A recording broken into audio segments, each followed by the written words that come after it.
Pernah ngerasa kayak Indonesia cuma pemain cadangan di dunia internasional?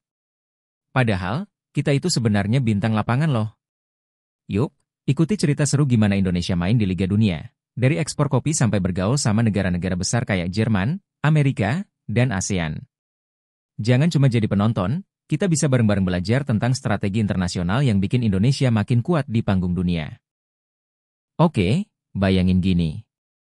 Indonesia itu ibarat anak yang populer di sekolah, selalu jadi pusat perhatian karena dia punya banyak potensi dan berada di tempat strategis. Nah, dalam dunia internasional, Indonesia nggak cuma duduk manis, tapi ikut main bareng sama anak-anak lain dari berbagai negara. Caranya? Kerjasama antar negara. Apa itu kerjasama antar negara? Gampangnya, ini kayak kalau kamu ikut proyek bareng teman-teman. Kadang kamu butuh bantuan, kadang kamu yang bantuin.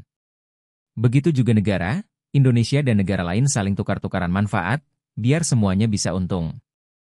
Tapi, tunggu dulu, kerja sama ini nggak sembarangan.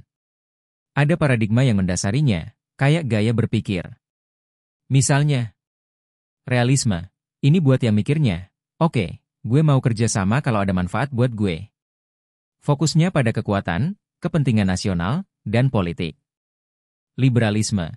Yang ini lebih damai, kayak yang mikir, yuk, kita bareng-bareng buat perdamaian. Negara-negara kerja sama demi kebaikan bersama. Konstruktivisme. Kalau ini lebih ke sharing nilai-nilai. Negara-negara yang punya pandangan hidup atau budaya yang mirip, mereka saling dukung. Teori-teori di balik kerja sama internasional. Bukan cuma, let's work together. Ya ada banyak teori yang menjelaskan gimana negara-negara saling berhubungan. Contohnya, ketergantungan. Ada negara yang suka nggak mandiri, alias butuh banget bantuan negara lain. Contohnya, negara berkembang yang butuh investasi dari negara maju. Saling ketergantungan. Ini kayak teman yang sama-sama butuh. Negara-negara saling membutuhkan satu sama lain, apalagi dalam perdagangan. Neoliberalisme. Berhubungan sama perdagangan bebas dan ekonomi kapitalis. Pokoknya, makin banyak yang diperdagangkan, makin happy. Globalisasi. Dunia makin terhubung karena teknologi dan ekonomi, bikin negara-negara lebih sering ketemu. Posisi Indonesia yang keren.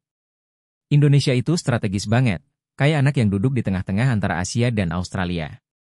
Mau nggak mau, jadi pusat perhatian. Ditambah lagi, wilayahnya luas dan SDA-nya nggak main-main. Minyak, gas, kelapa sawit, dan kopi.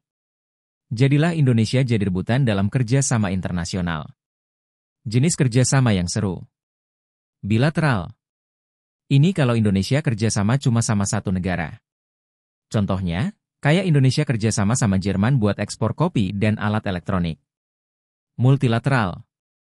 Kalau ini kerjasama rame-rame.